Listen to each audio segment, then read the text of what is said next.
ko reikia verslui, kad bendradarbiautų su moksliniam arba valstybėm institucijom, jiems reikia tik tai žmonių susikalbėjimo ir stabilumo.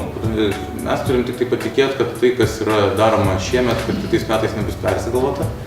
Lietuvos sporto universitetas, būdamas nedidelis visos Lietuvos akademinės bendruomenės komponentas, dalis, yra labai svarbus ir galintis būti dideliu katalizatorium įvairių sričių.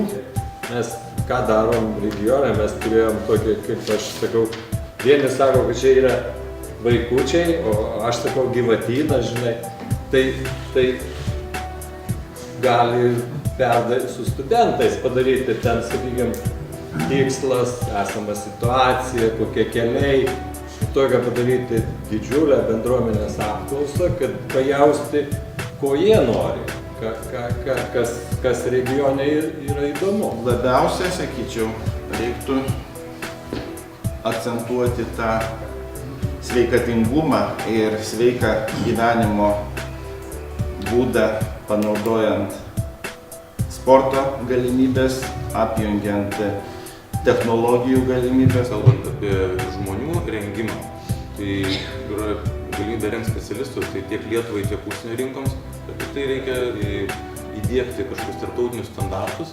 Tai, tarkim, sveikatingumo specialistų rengimas yra Europoje labai aiškiai reglamentuojamas, yra tam tikras registras EREPS. Ir jeigu Lietuvoje tokie specialistai būtų rengiami, tai mes jiems tikrai būtum pasirengę suteikti pabaigus studijas darbo vietas ir mes labai tokių laukiam.